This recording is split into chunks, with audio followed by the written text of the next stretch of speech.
Lo que voy a hacer ahora es empezar a crear el enemigo, pero para hacer esto vamos a irnos a una parte interesante que no había tocado hasta ahora, que es crear una nueva clase basado en otra que ya está hecha. Esto se llama como heredar clases en programación orientada a objetos. Voy a crear aquí un folder que se llame sprites y dentro de este folder voy a crear una nueva clase que se llame enemy.ts y va a ser export class enemy extends sprite. Sprite ya es una clase que yo tengo hecha, de hecho pudiéramos usar directamente esta clase sprite, pero yo la estoy extendiendo para verlo como ejemplo, así puedes crear tu otros sprites más complejos con más propiedades que tú necesites y asimismo ir a empezar allá a hacer un poquito esto más complejo.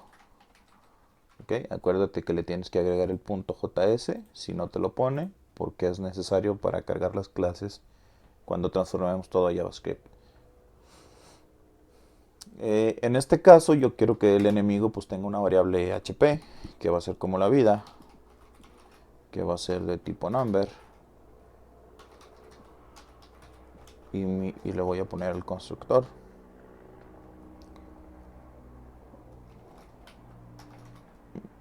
Entonces este constructor va a aceptar la imagen del sprite,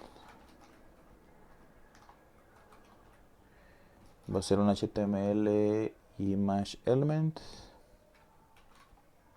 creo que es este, y también va a aceptar un objeto que se llame un objeto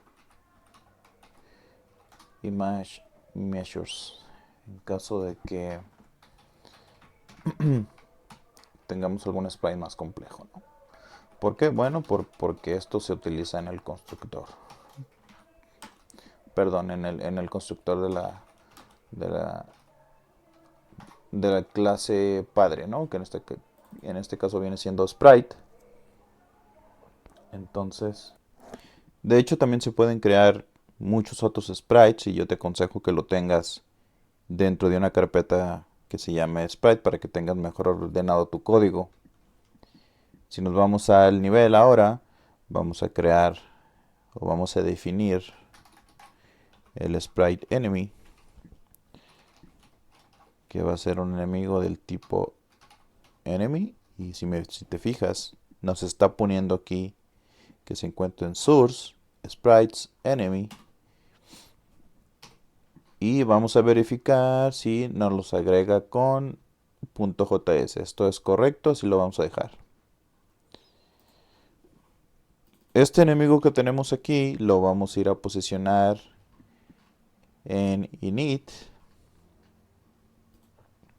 Aquí es donde lo vamos a crear. Y si se fijan, yo ya tengo en load images, yo no tengo, perdón, cargada la imagen del enemigo. Lo primero que voy a hacer es cargar esa imagen. Vamos a copiar el código de aquí, que se llame enemy. Y se va a llamar enemy es asset image. Y mi imagen se llama enemy.png. Con esto ya deberíamos de tener cargada la imagen en el image map que vamos a ocupar después. Y en el método init vamos a, justamente antes del game state playing, vamos a crear aquí nuestro enemy. Es igual a new sprite. Y le vamos a pasar el image map que acabamos de setear con el índice enemy. Esto, perdón, no es sprite, es enemy. Ok, porque es una clase heredada de. Entonces this.hp le vamos a poner 10 de vida. this enemy y lo vamos a posicionar fuera del mapa. Por default va a estar en una posición 0, 0. Tenemos dos opciones aquí, o lo hacemos invisible o lo ponemos afuera del mapa. ¿Okay? Ya es a tu consideración. Entonces,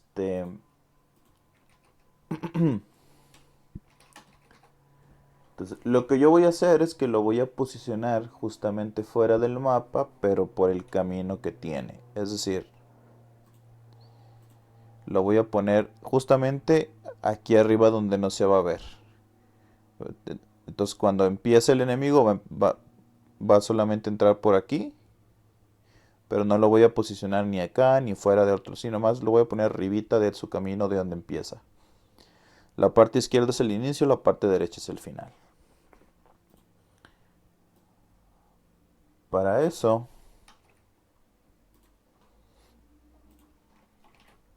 voy a ponerle aquí también la posición, que es en la que les estaba diciendo. Le voy a poner this enemy spdy igual a 1. Ok, los sprites tienen unas propiedades que se llaman spd en la coordenada x o y, es como speed en x y speed en y, es como la velocidad. Si este valor es diferente de 0 o es mayor que 0, entonces el sprite se va a mover automáticamente cuando nosotros estemos ejecutando el método update en el método update. Es decir, cuando nosotros ejecutemos este método, thisEnemy. Move. Cuando nosotros llamemos este método en un momento vamos a ver eso en acción. Entonces, lo primero que voy a hacer es que, ok, este enemigo va a tener una velocidad en y de 1, que es la velocidad inicial, para cuando nosotros lo queramos mover. Vamos a también a poner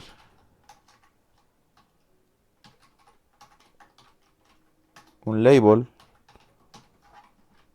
y le vamos a poner enemy. Esto es útil cuando tú tienes muchos diferentes tipos de objetos que los quieres agrupar en algo en común. Para eso sirve el label. Posiblemente lo utilicemos más adelante. Y finalmente voy a agregarlo también al sprite map.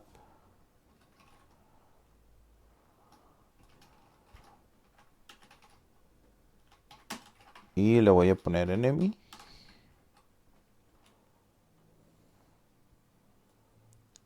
Y acepta un arreglo de sprites.enemy. Ok. Ojo aquí. Acepta un parámetro que se llama value, que es un arreglo de sprites. El enemigo no es un sprite porque nosotros creamos una nueva clase que se llama enemy, pero su clase base es un sprite. Por lo tanto es aceptado aquí. A esto se le conoce como polimorfismo. Entonces por eso es que funciona. Vamos a dejarlo así por lo pronto. Eso sería lo correcto ya para iniciar. Y ahora sí nos vamos a ir a la parte importante. En el método update tenemos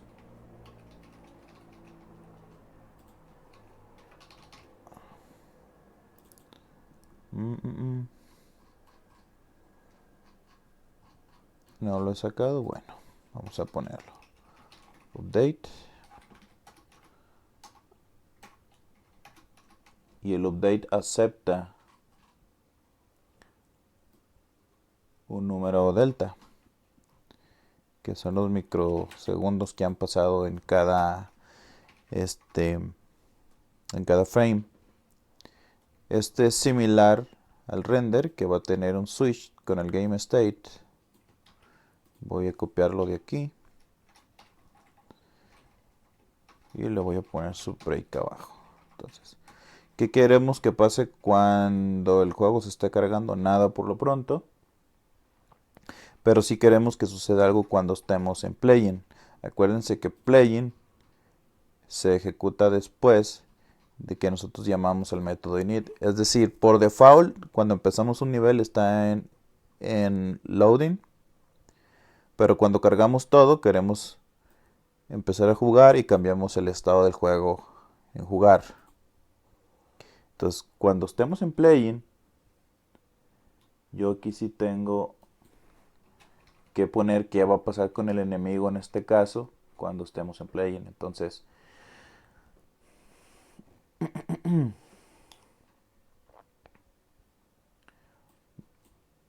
ok. Entonces, si el enemigo está visible, obviamente lo tenemos que mover. Cuando no está visible es cuando el enemigo ya está muerto. Pero como lo acabamos de crear al inicio, obviamente el enemigo va a estar visible. Entonces, si el enemigo está visible, lo que queremos que suceda es que se mueva. ¿Y cómo se va a mover? Pues se va a mover en su posición, en su velocidad y, que fue la que establecimos al inicio. Si no tuviera un valor positivo o mayor a 0, aunque tú llames este método move aquí, el enemigo no se va a mover.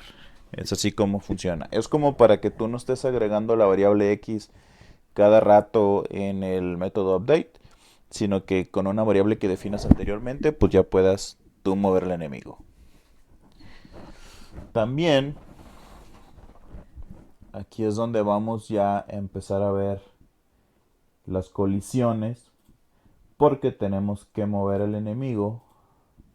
Cuando llegue a esta parte de aquí lo tenemos que mover a la derecha, y cuando llegue ya al final del caminito este de abajo lo tenemos que mover hacia arriba.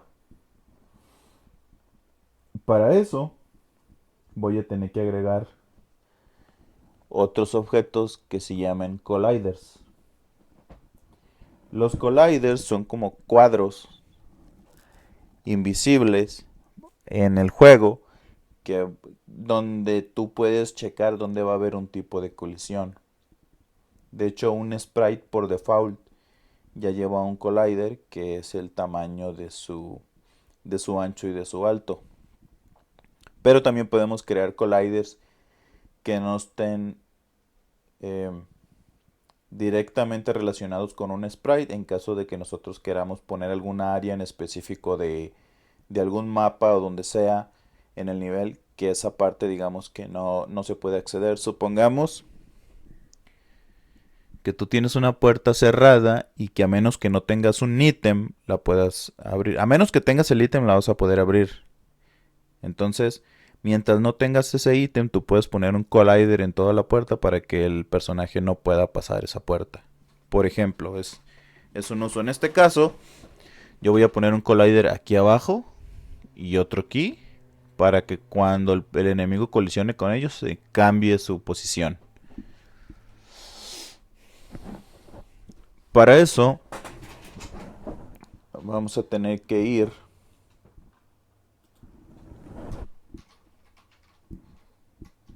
a crear nuestros colliders, y estos colliders los vamos a crear otra vez en el inicio como creamos el enemigo. Entonces aquí abajito, al inicio del enemigo, aquí vamos a crear los colliders. Voy a poner collider move right, que es el que va a hacer que se mueva a la derecha.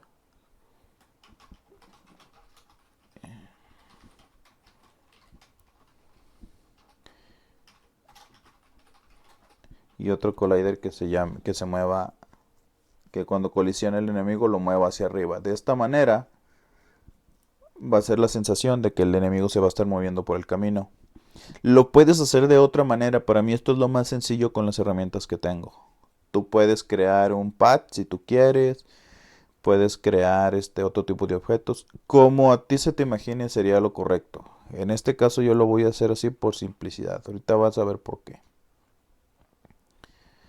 Entonces al iniciar, después del enemigo, aquí voy a crear los colliders. Los voy a instanciar. Entonces voy a poner this.collider move right es igual a new collider.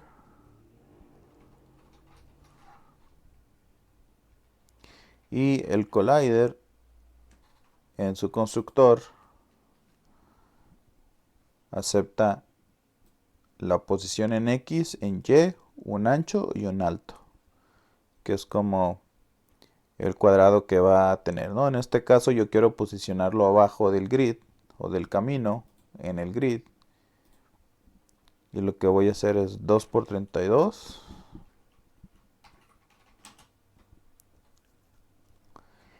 Y luego la posición en Y va a ser 7 por 32. Y va a tener un ancho de 32 y un alto de 32, que son las medidas que estamos manejando. Asimismo, vamos a crear el otro collider que va a ser 14 por 32. O sea, en la posición X va a ser 14 por 32. Que sería en la posición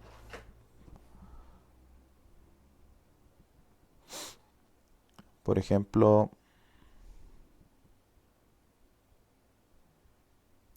448 en X y va a ser en la posición 6 por 32. Ok, esto es la coordenada X, la coordenada Y, el ancho y el alto. Allí es donde van a estar posicionados. Ahora vámonos a nuestro enemigo. Ok, cuando se esté moviendo el enemigo sabemos que inicialmente se va a mover hacia abajo por la posición en Y que le pusimos. Entonces si se va a mover hacia abajo, en algún punto va a colisionar con nuestro collider que se llama collider move right. Es decir, cuando yo colisione o cuando el enemigo colisione con ese colisionador, le va a cambiar la velocidad al enemigo en X para que se empiece a mover hacia la derecha. Entonces, ¿cómo yo checo una colisión? Pues yo tengo una utilidad que se llama colisión útil. Esa es la clase. Esta clase colisión útil tiene muchos métodos para checar colisiones entre sprites, cuadrados, círculos, etcétera, etcétera, ¿no? Vas a tú tener que saber cuál va a ser la correcta. Durante otros tutoriales vamos a ver otro tipo de colisiones. Esto es solamente para que tú tengas algo con que checar colisiones, pero tú puedes hacer tu propio método de colisión, tú puedes agregar a la librería de The Box 2D, me parece que se llama, que es otra librería que también tiene físicas y checa otro tipo de colisiones. Tú puedes agregar librerías de colisiones si tú quieres, este va a ser tu proyecto. Yo voy a utilizar esto porque son las herramientas que ya tengo y que se me hacen más fáciles. Bien, como este es un singleton, vamos a obtener la instancia y yo voy a llamar un método que se llama site and push collision, que me va a checar dónde se hizo la colisión entre mis objetos. Ahorita te voy a decir cómo funciona. Entonces, si this.collider move right con this enemy es igual a top,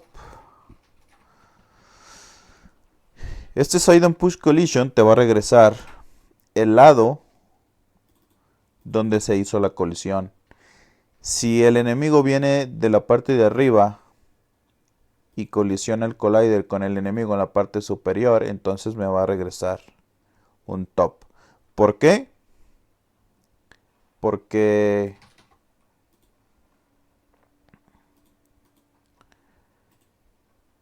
así de sencillo. yo tengo mi collider aquí. Y si el enemigo viene por este lado,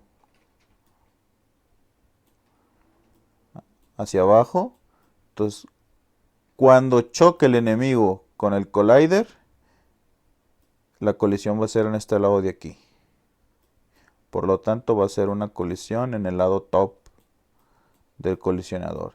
Si yo viniera por este lado, hacia esta dirección, al momento de ver una colisión aquí entre los dos objetos, esta sería una colisión de la derecha.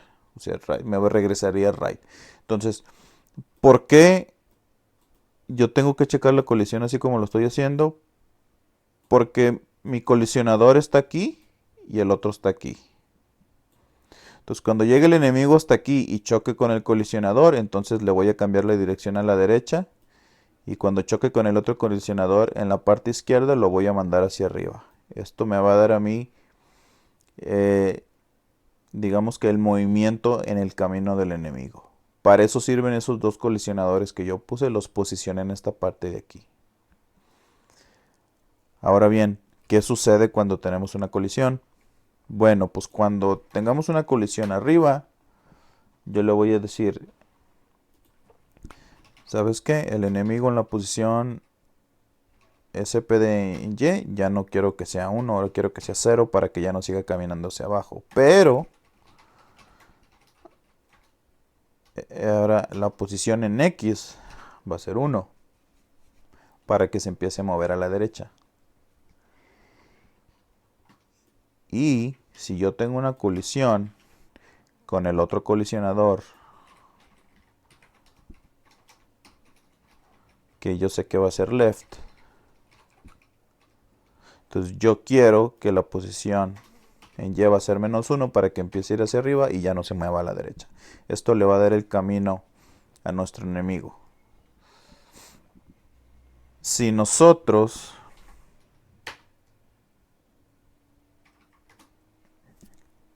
compilamos y limpiamos cookies y data del navegador y cargamos al juego, me dice que no se puede obtener la posición getX de indefinido.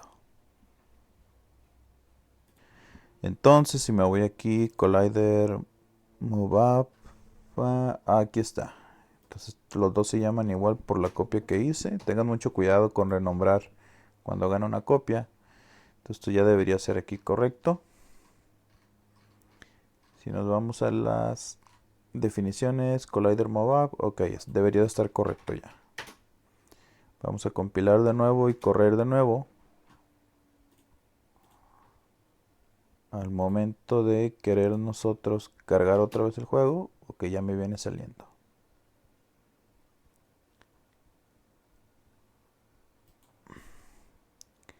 No tenemos error ya, pero el enemigo no se muestra. Y no se muestra nuestro enemigo porque no recuerdo haberlo puesto en el método render. Vamos aquí. No se muestra. Como ven, no lo tenemos aquí. Entonces vamos a agregarlo. This.enemy render. Esto ya debería de funcionar. Vamos de nuevo.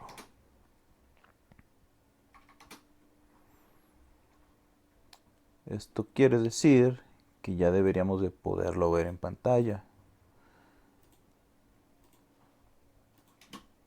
Aquí lo tienen al enemigo. Viene hasta abajo. En ese punto choca con el collider que tenemos aquí. Se mueve a la derecha. Va a chocar con el collider que tenemos en esta parte de acá y lo va a mover hacia arriba. Bien. Nuestro enemigo ahora está siguiendo el camino que tenemos, donde nosotros podemos posicionar nuestras torretas para que empiece ya a dirigirse hacia el enemigo y disparar y todo eso. Eso lo vamos a ver en otro video.